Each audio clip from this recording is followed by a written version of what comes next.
Assalamualaikum warahmatullahi wabarakatuh. Kami dari kelompok 5 ingin memaparkan presentasi tentang materi analisis regresi dengan variabel moderating. Perkenalkan, nama saya Inneke Puspita Kastari dan rekan saya bernama Dia Rodia dan Mispala Marla Sabilah, yaitu sebagai membaca isi materi. Dan semoga materi ini dapat memberikan pemahaman yang mudah dan bermanfaat untuk teman-teman sekalian.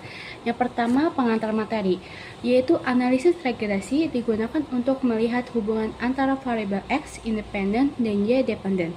Dalam penelitian, hubungan X sama dengan Y sering dipengaruhi variabel lain. Dua variabel penting yang mempengaruhi hubungan tersebut yaitu moderating dan intervening. Pertemuan ini fokus pada bagaimana variabel moderating bekerja dan cara mengujinya. Selanjutnya, tujuan pembelajaran. Yang pertama, kita harus memahami apa itu variabel moderating. Yang kedua, mengetahui perbedaan moderating dan intervening. Yang ketiga, mampu menyusun model regresi dengan interaksi X kali Z. Yang terakhir, dapat menganalisis hasil regresi moderasi menggunakan SPSS.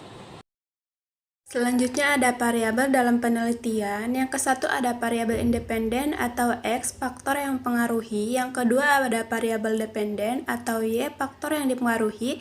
Yang ketiga ada variabel moderating atau Z, variabel yang memperkuat atau memperlemah hubungan X dan Y.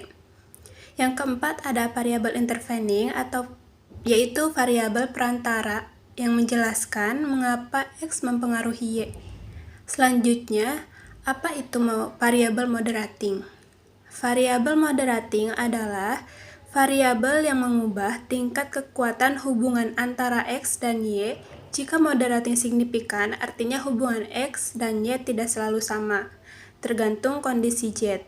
Contoh, pengalaman kerja Z memperkuat pengaruh pelatihan terhadap kinerja. Ciri variabel moderating diantaranya adalah yang kesatu, tidak selalu harus mempengaruhi Y secara langsung. Yang kedua, lebih fokus pada interaksi antara X dan Z. Yang ketiga, diuji dengan koefisien interaksi X kali Z. Jika koefisien interaksi signifikan, maka moderasi terjadi. Selanjutnya ada model regresi dengan moderating. Rumus dasarnya yaitu Y sama dengan A tambah B1 X tambah B2Z tambah B3 X kali Z. B3 sama dengan koefisien interaksi indikator moderating. Interpretasinya B3 positif sama dengan Z memperkuat hubungan X ke Y. B3 negatif ke Z memperlemah hubungan X ke Y.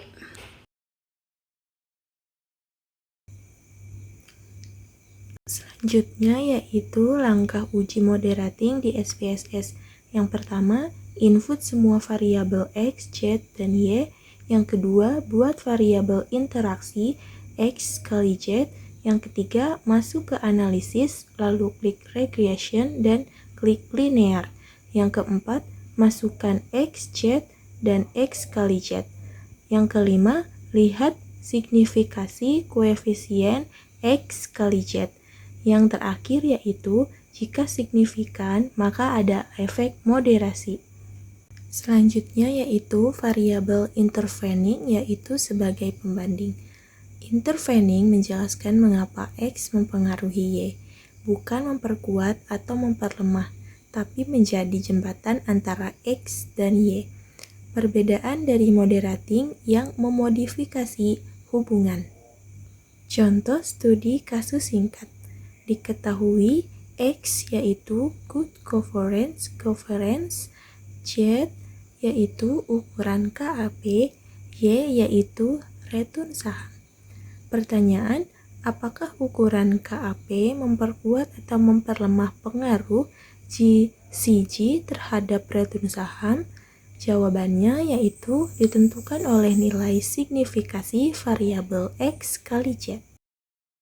Baik, kesimpulan yang saya dapat dari materi yang dibacakan oleh rekan-rekan teman saya, kesimpulannya adalah analisis regresi dengan variabel moderating digunakan untuk memahami bagaimana kondisi tertentu dapat memperkuat dan memperlemah hubungan antara variabel independen dan dependen. Variable moderating tidak hanya melihat pengaruh langsung, tetapi lebih pada bagaimana ia memodifikasi hubungan X terhadap Y melalui interaksi. Dengan demikian, penggunaan regresi moderasi membantu penelitian melihat gambaran hubungan yang lebih lengkap dan realistis. Tetapi tergantung pada faktor lain. Analisis ini penting karena memberi pemahaman lebih mendalam mengenai situasi atau kondisi yang mempengaruhi kuat lemahnya suatu pengaruh dalam penelitian. Demikian materi pada video ini. Semoga informasi yang saya sampaikan dan teman-teman saya dapat menambah wawasan dan membantu teman-teman memahami topik yang lebih jelas. Terima kasih dan sampai ketemu di kesempatan lainnya.